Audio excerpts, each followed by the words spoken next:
well as the deputy head of the main operations Directorate of the General Staff of the Armed Forces of Ukraine, and Oleksandr Khorunzhyy, the spokesperson for the State Emergency Service. Gentlemen, welcome.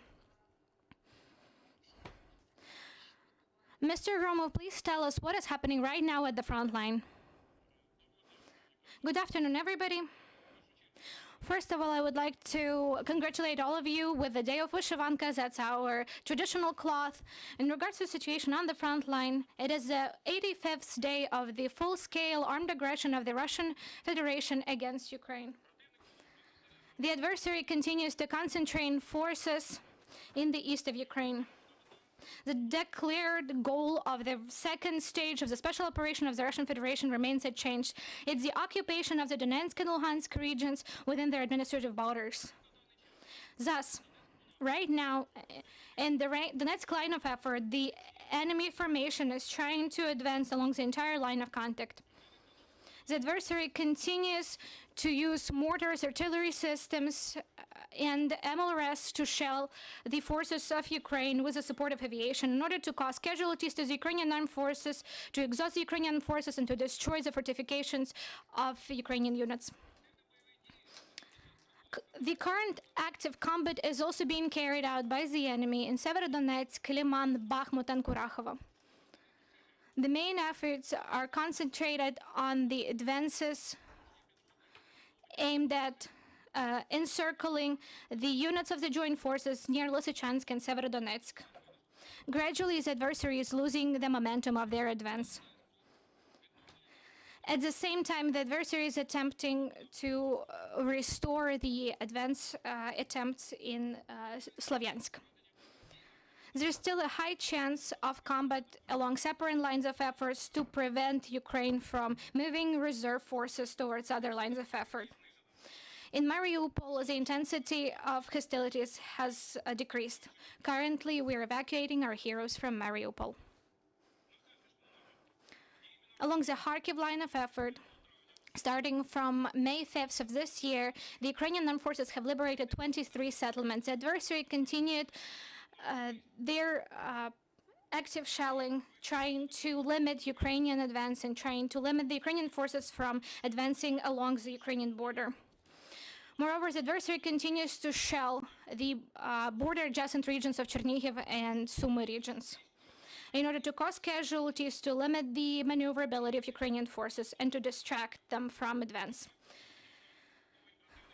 In Rivne and Zhytomyr, there are no signs of attack units formation of the Russian Federation. However, there's still a high probability of missile strikes on the infrastructure facilities of Ukraine. The adversary started to set up fortifications in Zabrovka, which can be used at the military base of Russian Federation on the territory of Belarus.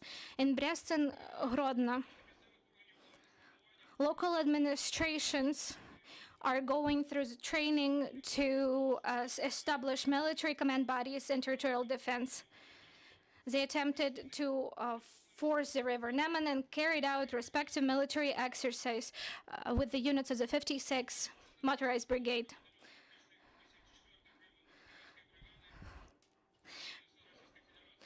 Probably the Belarusians are disturbed by the attempts of the Russian 74th Brigade to force the river in Ukraine, which caused significant casualties. The situation in Transnistria is consistently difficult because many of the Russian forces are on high alert. However, there are no indications of the movement of vehicles and equipment. At the same time, the platoon units that are tasked with counter-subversion are on high alert. Until May 25th, on the territory of Transnistria, the red code of terrorist threat is enacted. In Mykolaiv, the adversary shelled our units. However, there were no active hostilities. The main effort were concentrated on reconnaissance, occupation of the taking positions, and their fortification. the ships and boats of the adversary continue to carry out their missions in the Black and Azov Sea regions to limit civilian ships and carry out reconnaissance.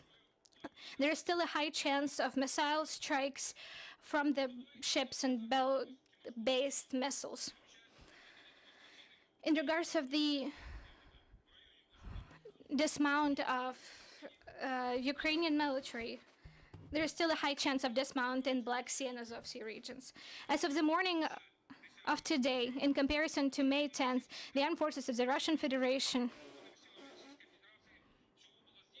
have carried out 63 missile strikes. I would like to draw your attention to the fact that the main goals of these missile strikes were the infrastructure facilities in Lviv, Khmelnytsk, Chernihiv, Sumy, Odessa, and Mykolaiv regions. These are the regions where there are no active hostilities at the moment. In temporarily occupied territories of the Republic of Crimea, there are still actions taken to replenish losses of Russian units. In some territories in Crimean Peninsula, the enemy has organized the combat coordination of 128 Coastal Guard brigades located in Privalny and 810th Marine Brigade located in Sevastopol. The enemy continues to make steps to compensate for its losses, to replenish losses. According to our information, creation of consolidated battalion tactical group of Pacific and North Fleet continue in permanent locations of 40th Marine Brigade in Petropavlovsk-Kamchatsky and 200 separate infantry brigade in Pechenga. Based on a Sergeant Training Center of Southern Military District in Molkino, there has been training of personnel to bring them to units of the 49th Army. Since the beginning of full-scale Russia-Ukraine war, in Russia there has been at least 12 cases where military commissioners' offices have been set on fire. In the last week alone, there have been 5 such cases in Rostov and Ryazan oblasts, as well as in Volgograd and Domsk.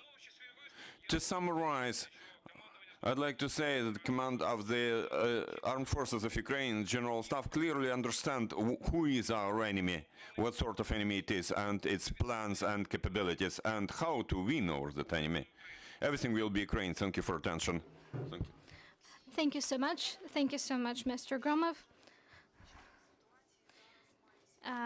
Mr. Oleksandr, sir, we are aware that the State Emergency Service currently has their own front line, mainly connected with extinguishing fires as a result of shellings. What is the situation right now? Good day, everyone. Glory to Ukraine. Glory to the heroes. Over the course of the last 24 hours, the State Emergency Service has carried out 357 visits to different settlements to extinguish 43 fires. We have saved 1 person, and we have provided psychological assistance to 671 persons. Overall, since the beginning of the full-scale invasion of the Russian Federation, we have dealt with the aftermath. We have extinguished more than 8,500 fires, saved 1,300 people, and provided psychological assistance to more than 125,000 Ukrainian citizens.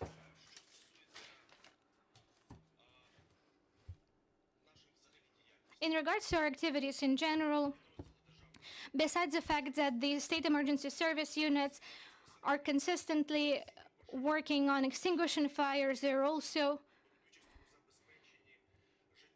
supporting the livelihood of different settlements, in particular by providing drinking and technical water and restoring the electrical supply of different infrastructure installations such as hospitals. We are using our own generators to provide the functioning of these installations where possible. Of course, our main efforts are focused on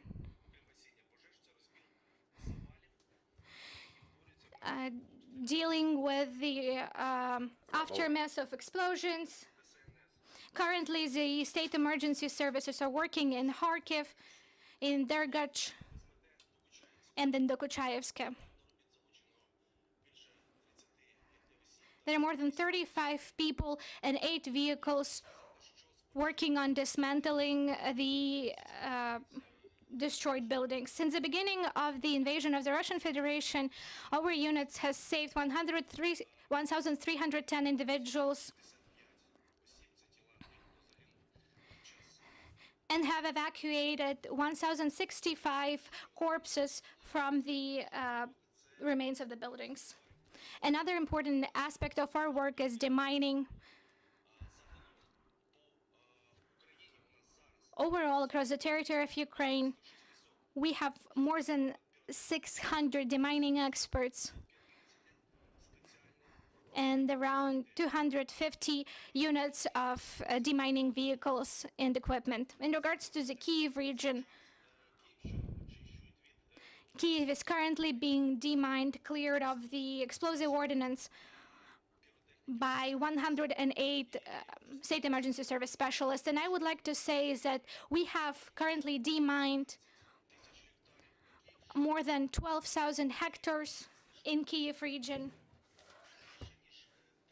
And we have neutralized more than 30,000 explosives. The overall number for the entire territory of Ukraine, I'm sorry, give me a minute. The overall number since the beginning of the full-scale aggression, it's 112,000 units of explosive ordnance, including 1,066 aviation bombs that have been neutralized. And those are not all of the aviation bombs that have been dropped. Can you imagine the number of bombs that has been dropped on the territory of Ukraine? Thank you so much, dear colleagues. I welcome your questions to our speakers. Please take a mic and ask questions.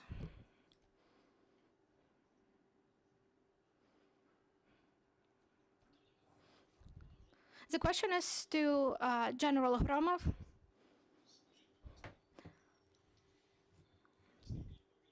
Could you please tell us how likely is the threat of Ukrainian joint forces units being encircled in Donbas? When mentioning the main lines of effort of the enemy advance, you did not mention Bilohorodka. Did the intensity of combat decrease there? And how high is this threat of the Ukrainian forces being encircled? And the second question, what is the situation in Sumy and Chernihiv after the shellings? Is there a threat of advance in these lines of efforts? Thank you. To answer the first question, last time during the last press conference, we discussed the rules of our communication. The General Staff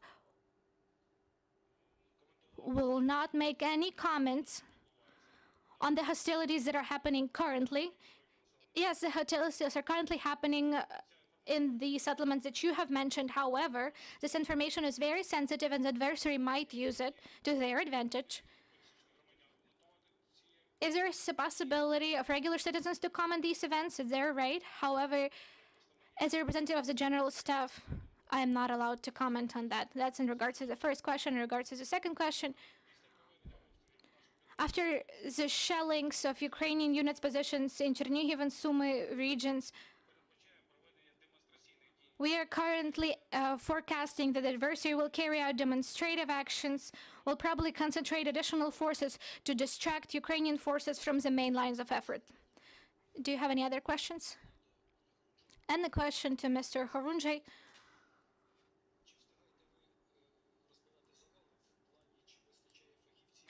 I have a question. Do you have enough personnel to actually deal with the remnants of the exploded and destroyed buildings? Of course, we don't have enough personnel because the destructions caused by the Russian army are extreme. There are many houses that are damaged or destroyed. That's why we're trying to engage volunteers. We're trying to engage the civil society that can actually assist us. How does that work? We have a specific tab on our website where people can register and people can add their own information. Afterwards, we provide this information to the military administration or to local authorities that can actually engage these individuals to work in certain specific areas, depending on where those volunteers are. However, it is also very important to highlight that we can engage people, both the civilian administrations and the military administrations, only when the territories and the areas have been completely demined and deemed safe, only when our explosive ordnance specialists or the explosive ordnance specialists of police have cleared those areas. Yes, this is the area where volunteers can work. So, of course, considering the scale of the destruction, we definitely do not have enough personnel. However, we are trying to use different alternatives and trying to engage Ukrainians. Are there any other questions? Mateusz Mikowski from Polish Press Agency. I have a question to Mr. General. Okay, Mateusz Mikowski from Polish Press Agency. Good morning, good afternoon. With a question to Mr. General. Today, Ukraine provided statistics and figures on the losses of the Russian army. And can you also share the figures on the losses in the Ukrainian army? This is the first question. And second is about the situation of the defenders of Azovstal. What is actually the situation of the evacuated Azovstal defenders? How many defenders of Azovstal is still waiting for evacuation? Thank you. Thank you very much for your question. Of course, like during any war, during any armed conflict, both parties are sustaining casualties. Currently, the Ukrainian side is also sustaining casualties. However, I would like to assure you that the casualties suffered by the enemy are much greater. As far as commenting on numbers goes, unfortunately, I'm not authorized to comment on that. This is also in regards to the second part of your question, in regards to the Ukrainian heroes that are currently defending Mariupol. This is something that the higher military political command is authorized to comment on. So only after they voice this information, I will be able to provide it. Thank you so much. Are there any more questions? I want to ask you, Mr. Hromov, about also the defenders of Mariupol. We know from Ukrainian officials that the defenders that are evacuated are on a territory out of control of Russia. Do you believe that is a risk of their life? May Russians kill them?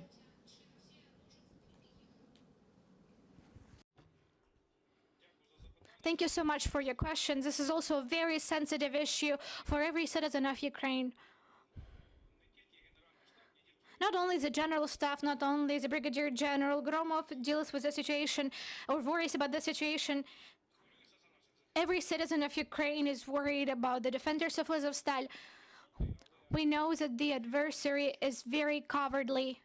However, we believe that the word they gave us, the promise they gave us, will be fulfilled. Thank you. Are there any more questions?